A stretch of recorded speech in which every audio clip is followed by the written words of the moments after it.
حضرت علی کرم اللہ وجہ کے دور خلافت کی مشکلات، قسط دوم، تحریر سلطان محمد عبداللہ اقبال سروری قادری۔ حضرت علی کرم اللہ وجہ پر الزامات کی وجہ۔ اب جب کہ پہلے بیان کیے گئے حوالہ جات سے یہ بات واضح ہو گئی کہ حضرت علی کرم اللہ وجہ تو دراصل حضرت عثمان غنی رضی اللہ عنہ کی مدد میں پیش تھے، تو یہ سمجھنا بھی ضروری ہے کہ حضرت علی رضی اللہ عنہ پر الزام لگایا کس نے اور کیوں لگایا اور کب اس الزام کی بنیاد رکھی گئی۔ حضرت علی کرم اللہ وجہ کے سمجھانے پر باغی واپس تو چلے گئے، لیکن باغیوں کے حضرت عثمان رضی اللہ عنہ پر اٹھائے گئے اعتراضات کا کچھ اثر مدینہ کے لوگوں پر بھی ہوا اور وہ بھی شکوک و شبہات کا شکار ہونے لگے۔ حضرت علی کرم اللہ وجہ جہاں دیدہ صحابی تھے، اس لیے انہوں نے حضرت عثمان غنی رضی اللہ عنہ سے عرض کی کہ اگر آپ تمام مسلمانوں کو جمع کر کے خطبہ دیں اور ان کے شکوک و شبہات دور کر دیں تو مدینہ میں فضا پرسکون ہو جائے گی اور باغیوں کا راستہ بند ہو جائے گا، کیونکہ باغیوں کی کامیابی صرف بد امنی میں ہے، اس لیے ضروری ہے کہ آپ خطبہ دیں جو امن کا باعث ہو۔ یہ واقعہ تاریخ کی کتب میں کچھ یوں بیان کیا گیا ہے۔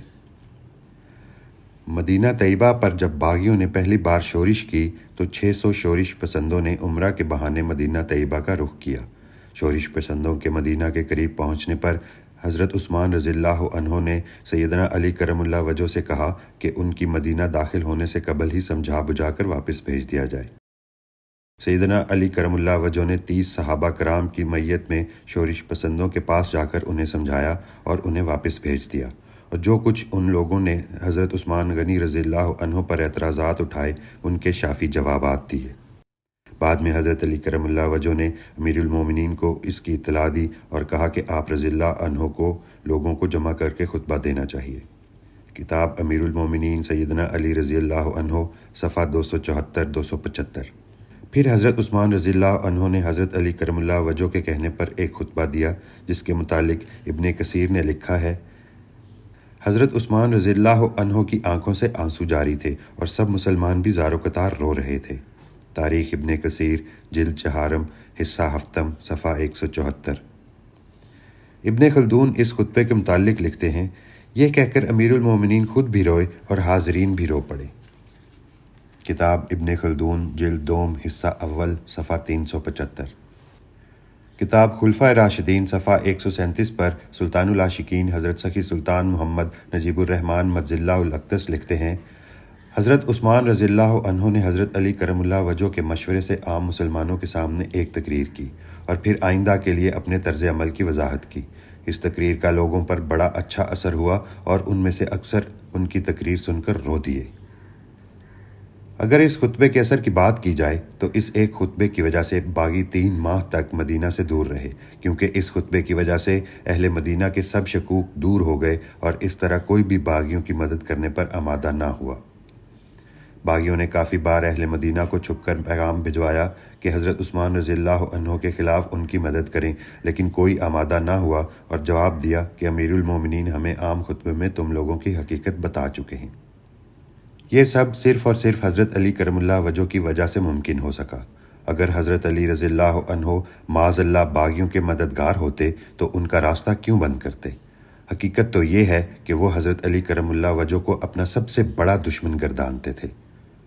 اس واقعے سے باغیوں نے اندازہ لگا لیا کہ حضرت علی کرم اللہ وجہ ہی ان کے راستے کی رکاوٹ ہیں۔ اگر حضرت عثمان رضی اللہ عنہ اسی طرح حضرت علی کرم اللہ وجہ کے مشوروں پر چلتے رہے تو حضرت عثمان رضی اللہ عنہ کی خلافت ختم نہیں کی جا سکتی۔ انہوں نے اس سلسلے میں منصوبہ بنایا کہ لوگوں کو حضرت علی کرم اللہ وجہ کے خلاف ورگلایا جائے کہ حضرت علی کرم اللہ وجہ حضرت عثمان رضی اللہ عنہ کے مخالف ہیں اور ان کو خلافت سے دستبردار کرانا چاہتے ہیں۔ اس طرح جب یہ خبر حضرت عثمان رضی اللہ عنہ اور ان کے گورنروں تک پہنچے گی کہ حضرت علی رضی اللہ عنہ حضرت عثمان کے خلاف سازشوں میں مصروف ہیں تو حضرت عثمان رضی اللہ عنہ حضرت علی کرم اللہ وجہ سے ناراض ہو جائیں گے۔ اگر ایسا نہ ہو سکا تو بھی کامیابی ملے گی، کیونکہ حضرت علی کرم اللہ وجہ کے نام پر لوگ حضرت عثمان رضی اللہ عنہ کو خلافت سے دستبردار کر کے چھوڑیں گے۔ اس لیے دوسری دفعہ مدینہ آنے سے پہلے انہوں نے حضرت علی کرم اللہ وجہ اور باقی جید اصحاب سے جھوٹی باتیں منسوب کر کے مختلف لوگوں کو خط لکھے اور ان کو حضرت عثمان رضی اللہ عنہ کے خلاف ورگلایا۔ ابن کثیر لکھتے ہیں، اہل مصر، اہل کوفہ اور اہل بصرہ نے آپس میں خط و کتابت کی اور ایک دوسرے کی طرف پیغامات بھیجے اور اپنے خطوط میں مدینہ میں مقیم صحابہ کرام اور حضرت علی کرم اللہ وجہہ، حضرت طلحہ اور حضرت زبیر کی طرف جھوٹی باتیں منسوب کر کے لوگوں کو ورگلایا اور حضرت عثمان کے ساتھ قتال اور اپنی دانست میں دین کی نصرت پر انہیں برانگیختہ کیا اور کہا کہ یہ اس زمانے میں جہاد اکبر ہے۔ تاریخ ابن کثیر، جلد چہارم، حصہ ہفتم، صفحہ 175۔ یہاں یہ بات قابل غور ہے اور سمجھنا ضروری ہے کہ یہ خطوط بھی ان بہت سی غلط روایات کی بنیاد بنے جو کہ چند مورخین نے لکھی ہیں۔ جب باغیوں کو تسلی ہو گئی کہ ان خطوط کے باعث نو مسلم حضرت عثمان رضی اللہ عنہ کے خلاف ہو گئے ہیں تو مصر، بصرہ اور کوفہ سے مختلف ٹولیاں نکلیں اور مدینہ سے کچھ فاصلے پر رک گئیں۔ ایک لشکر ذی خشب کے مقام پر رکا اور دوسرا ذی مروہ کے مقام پر۔ یہ لوگ حضرت علی رضی اللہ عنہ کے پاس گئے اور اپنا مقصد بیان کیا کہ حضرت عثمان رضی اللہ عنہ کو معزول کر دیا جائے۔ ابن کثیر اس پر حضرت علی کرم اللہ وجہہ کے جواب کے متعلق لکھتے ہیں، حضرت علی کرم اللہ وجہہ نے ان سے سخت ناراضی کا اظہار فرمایا اور وہاں سے بھگا دیا، اور ساتھ یہ فرمایا کہ صالحین کو معلوم ہے کہ آپ صلی اللہ علیہ وآلہ وسلم نے ذی مروہ اور ذی خشب کے لشکروں پر لعنت فرمائی ہے۔ تاریخ ابن کثیر، جلد چہارم، حصہ ہفتم، صفحہ 186۔ ابن خلدون نے لکھا ہے، مصریوں نے حضرت علی کرم اللہ وجہہ سے کہا، ہم عثمان رضی اللہ عنہ کی امارت سے بیزار ہیں، آپ ہم سے بیعت لے لیجئے، ابھی ہم واپس جاتے ہیں۔ یہ سن کر حضرت علی کرم اللہ وجہہ غصے سے کانپ اٹھے اور سخت آواز میں فرمایا، بے شک ذی مروہ اور ذی خشب و اوز کے لشکر رسول اللہ صلی اللہ علیہ وآلہ وسلم کے ارشاد کے مطابق ملعون ہیں اور اس حدیث کو صلحاء مومنین جانتے ہیں۔ تم لوگ میرے سامنے سے دور ہو، آئندہ اس قسم کی گفتگو میرے روبرو نہ کرنا۔ تاریخ ابن خلدون، جلد دوم، صفحہ 353 354۔ باقی صحابہ کرام نے بھی ان ملعونوں کو مدینہ سے فوراً نکل جانے کو کہا۔ وہ آخر مایوس ہو کر چلے گئے۔ تھوڑی دیر بعد ہی جب سب صحابہ کرام گھروں کو لوٹ چکے تھے تو مدینہ کی گلیوں میں کوہرام مچ گیا۔ گلی گلی گھوڑوں کی ٹاپیں سنائی دینے لگیں۔ ان باغیوں نے مدینہ کا گھیراؤ کر لیا تھا۔ اہل مدینہ ان کے عزائم سے بے خبر تھے۔ حالات پہلے ہی گمبھیر تھے، اس وقت مزید بے چینی اور خوف پھیل گیا، کیونکہ اس طرح کی سیاسی صورتحال اس سے قبل کسی خلیفہ کے دور میں نہیں ہوئی تھی۔ تاریخ طبری، جلد سوم، حصہ اول، صفحہ 403 پر درج ہے، اہل مدینہ اپنے گھروں کی چار دیواریوں میں محصور ہو گئے تھے۔ وہ گھروں سے نہیں نکلتے تھے۔ ان میں سے کوئی تلوار کے بغیر نہیں بیٹھتا تھا کہ ان باغیوں کے ظلم و ستم سے اپنے آپ کی حفاظت کر سکیں۔ حضرت علی رضی اللہ عنہ نے اہل بصرہ اور اہل کوفہ سے پوچھا کہ تم لوگ واپس کیوں آئے ہو؟ انہوں نے کہا کہ اہل مصر جب واپس جا رہے تھے تو انہیں ایک قاصد ملا جس کے پاس ان کے متعلق حکم تھا کہ انہیں قتل کر دیا جائے۔ حضرت علی کرم اللہ وجہہ نے ان کا جھوٹ پکڑ لیا۔ تاریخ طبری میں ہے کہ سیدنا علی کرم اللہ وجہہ نے ان سے سوال کیا، اے اہل کوفہ اور اہل بصرہ، مصر والوں کے ساتھ جو واقعہ پیش آیا ہے کہ انہوں نے ایک قاصد کو پکڑ کر اس سے ایک خط حاصل کیا، اس واقعے کا تمہیں کیسے علم ہو گیا جبکہ تم کئی منزلیں طے کر چکے تھے اور اب تم سب اکٹھے ہو کر یہاں واپس آ گئے؟ بخدا یہ تو مدینہ میں ہی کی گئی سازش ہے۔ انہوں نے جواب دیا کہ آپ اس کو جس پر چاہیں محمول کر لیں، ہمیں تو ان یعنی حضرت عثمان رضی اللہ عنہ کی ضرورت نہیں۔ تاریخ طبری، جلد سوم، حصہ اول، صفحہ 400۔ اس واقعے کے متعلق پیام شاہ جہان پوری لکھتے ہیں کہ حضرت علی کرم اللہ وجہہ کا مطلب یہ تھا کہ جب سارے مفسد ایک ہی وقت میں مدینے سے اپنے اپنے علاقوں کو روانہ ہوئے تو جتنا فاصلہ اہل مصر طے کر چکے ہوں گے اتنا ہی فاصلہ اہل کوفہ اور اہل بصرہ نے طے کیا ہوگا۔ خط پکڑا اہل مصر نے تو اصولاً صرف اہل مصر کو واپس آنا چاہیے تھا اور اہل کوفہ و بصرہ کو اپنا سفر جاری رکھنا چاہیے تھا، کیونکہ انہیں تو اس واقعے کی خبر نہ تھی، مگر تینوں علاقوں کے لوگ بیک وقت مدینہ میں داخل ہو گئے۔ کتاب عثمان اور عثمان کی خلافت، صفحہ 377۔ جب باغیوں نے دیکھا کہ ان کا جھوٹ پکڑا گیا تو انہوں نے حضرت علی رضی اللہ عنہ پر الزام لگا دیا کہ آپ نے ہی تو ہمیں خط لکھا تھا کہ واپس آئیں۔ باغیوں نے کہا، پھر آپ نے ہمیں خط کیوں لکھا؟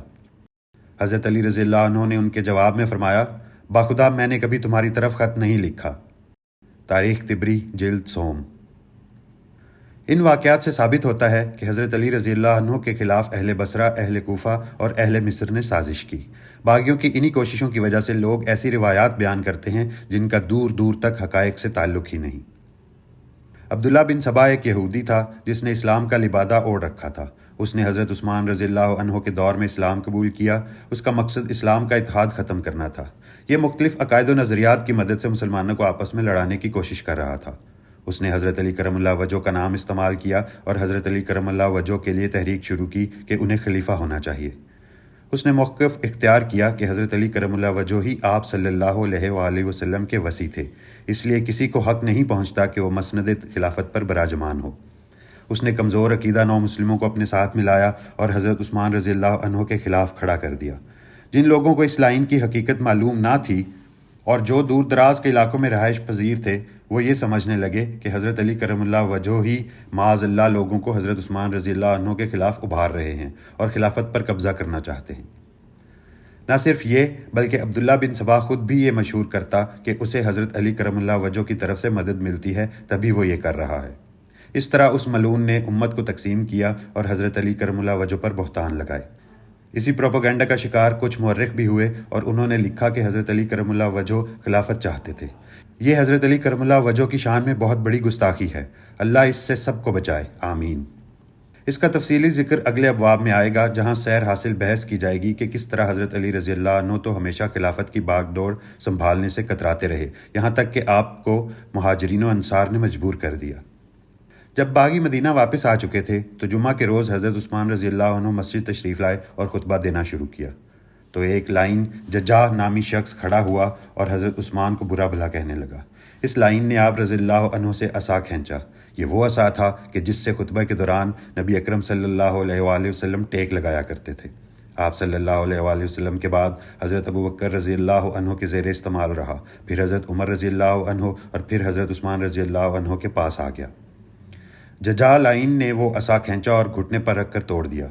توڑتے ہوئے اس کی چھوٹی سی لکڑی اس کے گھٹنے میں لگ گئی اور زخم ہو گیا۔ وہ زخم بعد میں ناسور میں بدل گیا اور اس زخم میں کیڑے بھی پڑ گئے۔ چونکہ وہ عصا ٹکڑے ٹکڑے ہو گیا تھا تو حضرت عثمان رضی اللہ عنہ نے حکم فرمایا اس کو جوڑ دیا جائے۔ حضرت عثمان رضی اللہ عنہ ممبر سے نیچے تشریف لے آئے اور گھر چلے گئے۔ پھر ایک بار جب آپ رضی اللہ عنہ جمعے کا خطبہ دے رہے تھے تو آپ رضی اللہ عنہ پر سنگ باری کی گئی، جس سے آپ رضی اللہ عنہ زخمی ہو گئے اور بے ہوش ہو کر گر پڑے۔ آپ رضی اللہ عنہ کو اٹھا کر گھر لے جایا گیا۔ حضرت علی کرم اللہ وجہ اور باقی صحابہ کرام آپ رضی اللہ عنہ کی عیادت کے لیے آئے۔ ابن سعد نے لکھا ہے کہ اس دوران حضرت علی کرم اللہ وجہ اور بعض دوسرے اکابر صحابہ بار بار حضرت عثمان رضی اللہ عنہ کی خدمت میں درخواست کرتے کہ اگر آپ اجازت دیں تو ہم مفسدین کا کلا کما کر دیں۔ اس روز سے باغیوں نے آپ رضی اللہ عنہ کے گھر کا محاصرہ کر لیا۔ یہ محاصرہ کچھ روایات کے مطابق 30 اور کچھ روایات کے مطابق 40 روز رہا۔ تاریخ طبری جلد سوم حصہ اول صفحہ 440 پر لکھا ہے، سیف کی روایت کے مطابق حضرت عثمان رضی اللہ عنہ کا محاصرہ 40 دن رہا اور باغیوں کا قیام 70 دن رہا۔ اس دوران حضرت عثمان رضی اللہ عنہ نے ہر کسی کو تلوار نیام سے نکالنے سے سختی سے روک دیا، یہاں تک کہ اپنے غلاموں سے کہا جس نے تلوار کو نیام میں کر لیا وہ آزاد ہے۔ تاریخ ابن کثیر جلد چہارم حصہ ہفتم صفحہ 183۔ باغیوں نے آپ رضی اللہ عنہ کے گھر کے دروازوں کو آگ لگا دی۔ حضرت حسن رضی اللہ عنہ اور حضرت حسین رضی اللہ عنہ بھی وہاں موجود تھے، جو سنگ باری کی وجہ سے زخمی ہو چکے تھے۔ یہاں یہ بات سمجھنا بھی ضروری ہے کہ بعض مورخ حضرت علی کرم اللہ وجہ پر تہمت لگاتے ہیں کہ آپ حضرت عثمان رضی اللہ عنہ سے ناراض ہو کر مدینہ سے جا چکے تھے۔ ان کم عقلوں کے لیے یہی دلیل کافی ہے کہ حضرت حسن رضی اللہ عنہ اور حضرت حسین رضی اللہ عنہ ادھر موجود تھے۔ اگر حضرت علی کرم اللہ وجہ ناراض ہوتے تو کیا اپنے دونوں صاحبزادوں کو ان کی حفاظت پر مامور کرتے، جبکہ ان کی جان کو بھی خطرہ تھا۔ باغیوں کا جم غفیر اشتعال انگیزی کی آخری حد پار کر چکا تھا۔ انہوں نے حضرت عثمان رضی اللہ عنہ کو شہید کر دیا۔ طبری نے لکھا ہے، ان باغیوں نے جو کچھ گھر میں تھا سب لوٹ لیا، یہاں تک کہ خواتین کے بدن پر جو زیور تھا اسے بھی چھین لیا۔ ایک شخص نے حضرت نائلہ کی چادر چھین لی۔ اس کے بعد باغیوں نے اعلان کیا کہ بیت المال میں جو ہے حاصل کرو۔ یہ لوگ بیت المال گئے اور اسے بھی لوٹ لیا۔ تاریخ طبری جلد سوم حصہ اول صفحہ 447۔ ابن سعد لکھتے ہیں، جس روز حضرت عثمان رضی اللہ عنہ شہید کیے گئے اس روز بیت المال کے خزانہ دار کے پاس 35 لاکھ درہم اور 1.5 لاکھ دینار تھے، وہ سب لوٹ لیے گئے۔ طبقات ابن سعد جلد دوم حصہ سوم صفحہ 146۔ ان باغیوں نے ام المومنین حضرت ام حبیبہ رضی اللہ تعالی عنہا کی شان میں گستاخی بھی کی۔ طبری لکھتے ہیں، المومنین حضرت حبیبہ رضی اللہ تعالیٰ عنہا اپنے خچر پر سوار ہو کر پانی کا ایک مشکیزہ لے کر آئیں تو لوگوں نے کہا یہ تو المومنین ہیں۔ انہوں نے ان کے خچر کے منہ پر تمانچے مارے، خچر کی رسی تلوار سے کاٹ دی۔ لوگوں نے المومنین حضرت حبیبہ رضی اللہ تعالیٰ عنہا کو پکڑ لیا، قریب تھا کہ انہیں شہید کر دیا جاتا۔ تاریخ طبری جلد سوم حصہ اول صفحہ 441۔ کچھ مورخ حضرت علی کرم اللہ وجہ پر الزام تراشی کرتے ہیں کہ آپ رضی اللہ تعالیٰ عنہ نے حضرت عثمان رضی اللہ عنہ کے قاتلوں کو پناہ دی۔ یہ سراسر جھوٹ ہے۔ کوئی عام مسلمان بھی جس میں ذرہ بھر ایمان ہے وہ مر جائے گا، لیکن اس قسم کے انسانوں کو پناہ نہیں دے سکتا جو خلیفہ کے قاتل ہوں، المومنین کے گستاخ ہوں، حضرت عثمان رضی اللہ عنہ کو گھر کو لوٹنے والے ہوں، حضرت نائلہ کی چادر اور زیور چھیننے والے ہوں۔ اگر کوئی عام مسلمان ان جیسے خبیث لوگوں کو پناہ دینے سے جان دینا بہتر سمجھتا ہے تو پھر حضرت علی کرم اللہ وجہ ایسا کیوں کریں گے؟ حضرت علی کرم اللہ وجہ نے خود باغیوں کو ڈرایا کہ آپ صلی اللہ علیہ وآلہ وسلم نے ذی مروہ اور ذی خشب کے لشکروں پر لعنت فرمائی ہے، تو کیا یہ ممکن تھا کہ حضرت علی کرم اللہ وجہ ان کی مدد کرتے یا حضرت عثمان رضی اللہ عنہ کی شہادت کے بعد ان کو پناہ دیتے؟ خدارا ایسا سوچنے والوں کو ہوش کے ناخن لینے چاہیے کہ بغض علی جیسے کبیرہ گناہ میں ملوث ہو کر اپنا ایمان نہ گنوائیں۔ حقیقت تو یہ ہے کہ جن لوگوں نے حضرت عثمان رضی اللہ عنہ کے خلاف سازش بنی کہ ان کو خلافت سے اتار کر طاقت اپنے ہاتھ میں لی جائے، وہ یہ بھی جانتے تھے کہ حضرت عثمان رضی اللہ عنہ کے بعد امت حضرت علی کرم اللہ وجہ کے گرد جمع ہو جائے گی۔ اس لیے وہی سازشی لوگ حضرت علی کرم اللہ وجہ کے خلاف بھی سازشوں میں مصروف عمل تھے، کیونکہ اس کام کے بغیر ان کو کامیابی نظر نہیں آ رہی تھی۔ مروان بن حکم نے کچھ احکامات ایسے دیے تھے جن کو بنیاد بنا کر باغیوں نے لوگوں کو حضرت عثمان رضی اللہ عنہ کے خلاف بھڑکایا تھا۔ مروان نے یہ احکامات اپنے تئیں دیے تھے اور حضرت عثمان کو ان کا علم بھی نہ تھا۔ حضرت علی کرم اللہ وجہ حضرت عثمان کو ان احکامات کے برعکس ایسا مشورہ دیتے کہ مروان اپنا مقصد حاصل نہ کر پاتا۔ اس لیے مروان بھی یہ چاہتا تھا کہ حضرت علی کرم اللہ وجہ کو راستے سے ہٹایا جائے تاکہ وہ اپنی منمانی کر سکے۔ جس خط کا بہانہ بنا کر باغی مدینہ واپس آئے تھے، اس خط میں الزام تھا کہ حضرت عثمان رضی اللہ عنہ نے باغیوں کے قتل کا حکم دیا ہے۔ اس کے بارے میں طبری میں ہے، حضرت عثمان رضی اللہ عنہ نے اللہ کی قسم کھا کر فرمایا کہ نہ تو انہوں نے وہ خط لکھا اور نہ انہیں اس کا علم ہے اور نہ ان سے کبھی اس بارے میں مشورہ کیا گیا تھا۔ اس پر حضرت محمد بن مسلمہ رضی اللہ عنہ نے کہا، بخدا آپ سچے ہیں، مگر یہ مروان کا فعل معلوم ہوتا ہے۔ تاریخ طبری جلد سوم حصہ اول صفحہ 428۔ مروان بن حکم کے بارے میں مختلف روایات موجود ہیں۔ کچھ لوگوں کی نظر میں وہ صحابی تھا، لیکن کچھ کی نظر میں وہ صحابی نہ تھا۔ بہرحال مروان بن حکم کے بارے میں جو آپ صلی اللہ علیہ وآلہ وسلم نے فرمایا، اس کا ذکر مستند حوالوں سے کرنا ضروری ہے، کیونکہ سب سے مدلل وہی ہے جو آپ صلی اللہ علیہ وآلہ وسلم نے فرمایا، اور آپ صلی اللہ علیہ وآلہ وسلم کی زبان مبارک سے نکلی ہوئی بات ہی ہمارا ایمان ہے۔ اس ضمن میں چند ایک احادیث مبارکہ درج ذیل ہیں۔ حضرت عبد الرحمن بن عوف رضی اللہ عنہ فرماتے ہیں، جس کسی کے ہاں بھی بچہ پیدا ہوتا وہ اس کو نبی اکرم صلی اللہ علیہ وآلہ وسلم کی بارگاہ میں لاتا اور نبی اکرم صلی اللہ علیہ وآلہ وسلم اس کے لیے دعا فرماتے۔ اسی دوران مروان بن حکم کو بھی رسول اللہ صلی اللہ علیہ وآلہ وسلم کی بارگاہ میں پیش کیا گیا۔ آپ صلی اللہ علیہ وآلہ وسلم نے اس کے بارے میں فرمایا، یہ وزغ بن وزغ یعنی بزدل باپ کا بزدل بیٹا ہے، ملون ابن ملون یعنی لانتی باپ کا لانتی بیٹا ہے۔ مستدرک امام حاکم 8477۔ حضرت عبداللہ بن زبیر رضی اللہ عنہ فرماتے ہیں کہ رسول اللہ صلی اللہ علیہ وآلہ وسلم نے حکم اور اس کے بچے پر لعنت فرمائی۔ مستدرک امام حاکم 8485۔ آپ صلی اللہ علیہ وآلہ وسلم نے فرمایا، مجھے خواب میں دکھایا گیا کہ حکم بن ابی العاص کے بیٹے میرے ممبر پر چڑھ رہے ہیں جیسے بندر درخت پر چڑھتے ہیں۔ کنز الاعمال 30846۔ حضرت ابو ہریرہ رضی اللہ عنہ فرماتے ہیں کہ رسول اللہ صلی اللہ علیہ وآلہ وسلم نے ارشاد فرمایا، مجھے خواب میں دکھایا گیا ہے جیسے حکم بن ابی العاص کی اولادیں میرے ممبر پر بندروں کی طرح پھدک رہی ہیں۔ مستدرک امام حاکم 8481۔ یہ حدیث امام بخاری رحمۃ اللہ علیہ اور امام مسلم رحمۃ اللہ علیہ کے معیار کے مطابق صحیح ہے، لیکن شیخین رحمۃ اللہ علیہما نے اس کو نقل نہیں کیا۔ ابن کثیر لکھتے ہیں کہ حضرت علی کرم اللہ وجہ نے حضرت عثمان رضی اللہ عنہ سے ایک موقع پر مروان کے متعلق فرمایا، مروان آپ سے آپ کے دین اور عقل کو ضائع کیے بغیر راضی نہ ہوگا۔ اللہ کی قسم مروان اپنے دین اور اپنی ذات کے بارے میں عقل مند نہیں ہے، اور میں دیکھ رہا ہوں کہ وہ آپ کو ایسی جگہ داخل کر دے گا کہ پھر خبر نہیں لے گا۔ تاریخ ابن کثیر جلد 4 حصہ ہفتم صفحہ 157۔ یہاں تک کہ جب حضرت عثمان رضی اللہ عنہ کی زوجہ حضرت نائلہ نے مروان کا طرز عمل دیکھا تو حضرت عثمان رضی اللہ عنہ سے فرمایا، اگر آپ مروان کی مانیں گے تو وہ آپ کو مروا دے گا، اس لیے کہ مروان کو نہ تو اللہ کی قدر ہے اور نہ اس کی ہیبت کی اور نہ اس کی محبت ہے۔ تاریخ ابن کثیر جلد 4 حصہ ہفتم صفحہ 157۔ طبری کے مطابق مروان بن حکم بھی حضرت عثمان کو حضرت علی کے خلاف بدظن کرنے کی ہمیشہ کوشش کرتا رہتا۔ تاریخ طبری جلد سوم۔ پیام شاہ جہان پوری نے مروان کے متعلق اپنا نظریہ بہت واضح اور کھل کر لکھا ہے۔ جن لوگوں نے مروان کو حضرت اور رضی اللہ بنانے کی کوشش کی ہے انہوں نے تاریخ کے ساتھ مذاق کیا ہے۔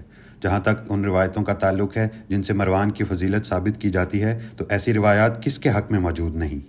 آخر وہ لوگ بھی تو ہیں جو یزید جیسے فاسق شخص کی فضیلت ثابت کرتے ہیں، اور وہ بھی اپنے مقصد کے حصول کے لیے اسی قسم کی جعلی اور فرضی روایتوں کا سہارا لیتے ہیں۔ جن لوگوں کی تاریخ پر گہری نظر ہے وہ جانتے ہیں کہ بنو امیہ کے عہد اقتدار میں روایات گھڑنے کے کارخانے قائم تھے، جن سے روایات ڈھل ڈھل کر نکلتی تھیں۔ ان کی ضد میں بنو ہاشم کے بہی خواہوں نے بھی روایات سازی کے کارخانے قائم کر لیے تھے، اور وہ حضرت علی اور دوسرے ائمہ کے حق میں نہایت مبالغہ آمیز روایات گھڑتے تھے۔ ایک غیر جانبدار مورخ کو ان دونوں قسم کی روایات قبول کرنے سے اجتناب کرنا چاہیے اور واقعات کی بنیاد ان روایتوں پر رکھنی چاہیے جو ان شخصیتوں کے مزاج اور سیرت و کردار سے میل کھاتی ہوں۔ یزید اور مروان کی فضیلت ثابت کرنے کے لیے جو روایات پیش کی جاتی ہیں چونکہ وہ ان دونوں کے عام اخلاق و کردار سے میل نہیں کھاتی، اس لیے انہیں قبول نہیں کیا جا سکتا۔ کتاب عثمان اور عثمان کی خلافت صفحہ 378 379۔ ان تمام احادیث، حقائق اور واقعات سے ثابت ہوتا ہے کہ کیسے، کب اور کیوں حضرت علی رضی اللہ عنہ پر الزام لگایا گیا کہ وہ معاذ اللہ حضرت عثمان کے قاتلوں کے مددگار تھے۔ حقیقت تو یہ ہے کہ حضرت علی کرم اللہ وجہہ ہی ان مفسدوں اور فتنہ پردازوں کے راستے کی دیوار تھے، اور وہ حضرت علی کرم اللہ وجہہ کو ہی اپنا دشمن گردانتے تھے، کیونکہ مفسدوں کا خیال تھا کہ جب حضرت علی رضی اللہ عنہ کو خلافت کا کہا جائے گا تو وہ حضرت عثمان رضی اللہ عنہ کا ساتھ چھوڑ دیں گے، جبکہ حضرت علی نے ایک لمحے کے لیے بھی حضرت عثمان کا ساتھ نہ چھوڑا۔ جاری ہے۔ استفادہ کتب خلفائے راشدین، تصنیف لطیف، سلطان العاشقین، حضرت سخی سلطان محمد نجیب الرحمن مجز اللہ الاقدس، ناشر سلطان الفقر پبلیکیشنز۔ تاریخ الخلفاء، مصنف امام جلال الدین سیوطی رحمۃ اللہ علیہ، ناشر شبیر برادرز لاہور۔ تاریخ ابن کثیر، مصنف حافظ عماد الدین ابو الفدا اسماعیل، ناشر دارالاشاد کراچی۔